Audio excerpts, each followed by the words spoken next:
Share has gone into United States Treasury bonds to finance Washington's budget deficit. So much that the threat of it being withdrawn can hold up American interest rates. I think this is unhealthy phenomenon. Unhealthy because this huge capital accumulation is the result of the too much capital inflow into the United States, which means that the United States is going to be a #1 debtor in the world economy. That's quite unhealthy. And this phenomenon is caused by the bulging U.S. Budget deficit, the federal government budget deficits. I think this should be stopped. And I think the too much capital export from Japan to the United States is the syndrome that the U.S. economy is not healthy. The question is, can the Japanese economic locomotive now take over, pulling the rest of the world? The Japanese would seem to have the financial power. 7 of the world's 10 most asset-rich commercial banks reside here. Tokyo's swelling capital market has attracted 79 foreign banks, among them 4 Australian banks with full branch operations in Tokyo. Aussie now. Get an Aussie, more Aussie. Keep the Aussie coming in. Their profits from foreign exchange dealing here are growing rapidly. How's Aussie now? The portrait of Japan as the new centre of world economic power nevertheless contains some basic contradictions. Why, for example, has so much Japanese money been invested in American securities rather than in more productive investments at home? The result was to artificially prop up the value of the American dollar and to boost Japanese trade surpluses to nobody's particular advantage. Then came the coordinated intervention in foreign exchange markets by the G5 countries in September last year. Since then, the yen has appreciated by some 40% against the dollar. For Japan, it was the costliest acknowledgement yet of its new wealth status. About the time of the big exchange rate adjustment, the Prime Minister, Mr. Nakasone, commissioned a study on measures needed to reduce Japan's big trade surplus and other sources of international friction. That report, out recently, calls for an historical transformation of the nation's economic management and lifestyle. The leader of the study group, former governor of the Bank of Japan, Haruo Maekawa, says the sudden appreciation of the yen makes reform even more urgent.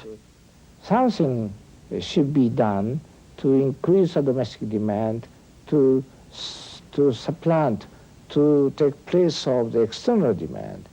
At the level of 170 yen, some industries are no longer able to sell abroad. So not profitable. So unless something should be done to increase the domestic demand, they will be forced to sell abroad. That means there will be the dumping. That will be the quite very bad effects to the world market, you see. So I personally feel that something should be done urgently to increase the domestic demand. In that sense, I'm not satisfied with the present situation. I'm worried about. The prospect of rich Japan dumping its products on world markets is no more paradoxical than the gap between the material wealth and actual living conditions of ordinary Japanese. The daily grind of commuting 3 or 4 hours to and from the office, of a society that's uncomfortable at leisure, of cities so crowded the roads are obstacle courses, and housing so cramped that the roof becomes the playground. Many areas are still unsewered, and the Tokyo landscape includes public bathhouses and the so-called love hotels where couples go for a bit of privacy. Park and recreation land is scarce, and as places to get away from it all leave something to be desired. Getting Japanese cities into shape is a monumental challenge, and one that could gainfully employ the nation's accumulated wealth. One obstacle to expanding domestic demand is that Japanese governments have spent heavily on public works in the past and must now deal with a colossal budget deficit. And Japanese society is aging rapidly. 10% of the population is 65 or over, and that'll rise to 15% before the end of the century. higher welfare payments, fewer taxpayers. The Japanese economy is coming of age in every sense, with its pains and rewards. The rapid rise in the value of the yen, for example, will inevitably send more Japanese manufacturers offshore. Already, big investments have been made in American and European car plants and other enterprises. Money, too, is going into real estate and property development in countries like Australia. It's just the beginning of what promises to be an historic expansion of Japanese industrialism. Walter Hamilton. Now, the news headlines. Union leaders say today's national wage decision should ensure the survival of the prices and incomes accord for the next 6 months. But the government has warned of possible industrial disputes over superannuation. Drug traffickers Kevin Barlow and Brian Chambers have escaped the gallows in Malaysia, at least until after the latest legal moves on their behalf are dealt with. And President Reagan has won a major victory, pushing his aid program for the Contra rebels in Nicaragua through the House of Representatives. Now, the weather. Good evening. Some unsettled weather in a couple of patches of the continent tonight, but overall still mostly dry. The satellite picture shows the areas where the rain's falling, over in Western Australia in patches, with that middle level cloud now starting to move through into South Australia. And down in the southeastern corner of the continent, another change moving through. That's brought quite strong, even gale force winds at times over the southeastern tips of the continent, with some snowfalls too about the high peaks of the ranges in Tasmania, up through Victoria and into southern New South Wales. The synoptic chart dominated by high pressure ahead of that change over the eastern parts. That's kept conditions mainly dry in that region, but of course over southeastern Australia some further showers likely into tomorrow, falling as snow about the high peaks of the ranges. Over in Western Australia, quite unstable air mass continues to be down to the southwest of that continent, of that region rather, and the front pushing through behind that, or in front of that high pressure system, is going to sweep some of that cloud further east and bring possible storms into parts of South Australia tomorrow, with some patchy rain too, also about the southwestern parts of the Northern Territory. And so to the forecast clockwise around the continent. The synoptic chart there for tomorrow showing a very little movement of those systems. The forecast, a fine day for Brisbane, continuing mild there with a top of 18, dry and cool for Sydney with a top of 16. In Canberra, a shower or two, 1 to 9 degrees, occasional showers for Melbourne, and the temperature range 7 to 12. A few showers likely for Hobart too, with a range of 4 to 9, showers easing for Adelaide, and in Perth a few further showers, with Darwin continuing to remain fine and warm. And for tonight, that's the weather. To close tonight, an update on the Laurie Matheson story. You remember Matheson, that fluent Russian-speaking naval frogman who was such a central figure in the Coombe-Ivanov Royal Commission? He was the one who wore the trench coat and gave evidence in secret. I mentioned the other night that Mr. Matheson had been before the courts on tax matters that involved allegedly crook freight invoices on meat that was being sold to the Russians. Now, if you followed this case, you'd know that those matters had been dropped when the Crown decided to lay charges of fabricating evidence against the policeman who'd been investigating Matheson. Well, yesterday in Canberra, the policeman charged with fabricating evidence against Matheson was acquitted. Not guilty. He didn't do it. So, what happens now to the original case against Matheson?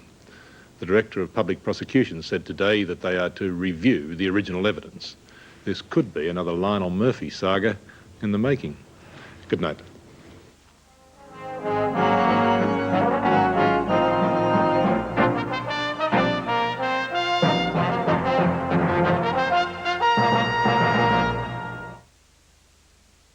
BBC Radio is 3LO News. Once again, the opposing factions are Current affairs, sport, Got it won!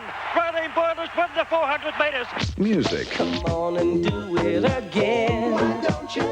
talkback. Town clerk is on the line. Surely, sir, you can do something? ABC Radio is Radio National. Thought-provoking, informative, entertaining. Who's a physicist, launches a series on rat-baggery in science with this...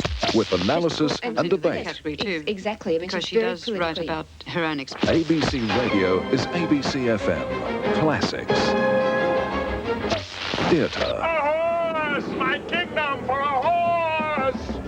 Jazz.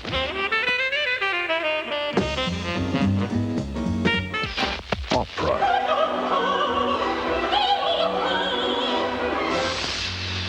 ABC Radio. We're on your wavelength. 8:45 Friday, it's the arms sale of the century. If we win that order, the rest will follow. And you're reasonably confident? I'd be more confident if I knew what Reilly was up to. I can bring you the business of the Blumenvoss Naval Yard in Hamburg. Bring me in as your partner. You mean he's in it for the money? It's treason. An unusual turn of events in Reilly Age of Spies, 8:45 Friday on ABC.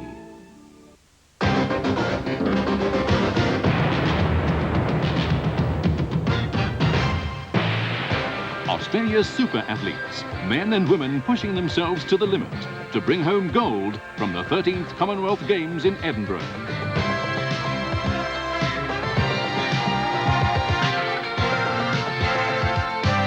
The 13th Commonwealth Games, exclusive to ABC, bound for Edinburgh in '86.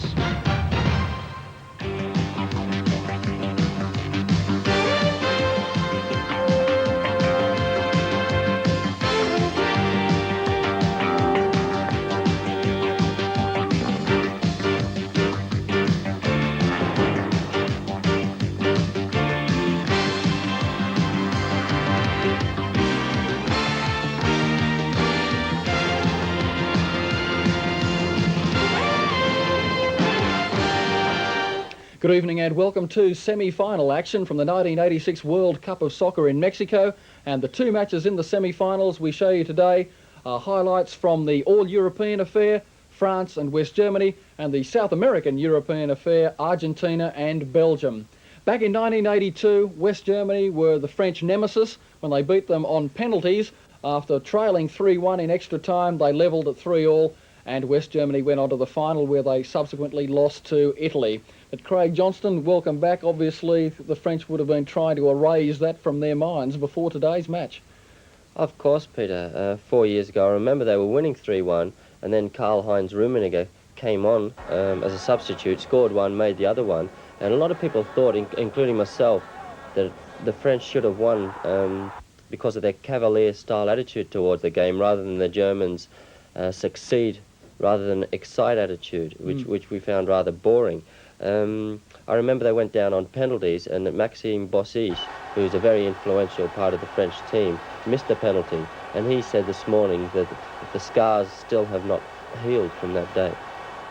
Out of the French team for the match, Dominique Rocheteau, sidelined through injury, replaced by Bruno Belloni. William Ayash was back after suspension. For West Germany, Thomas Berthold out after suspension, and the ageing in years and perhaps ability, Karl-Heinz Rummenigge in the starting lineup once again. Your commentators in Guadalajara, Tony Gubber and Trevor Brooking.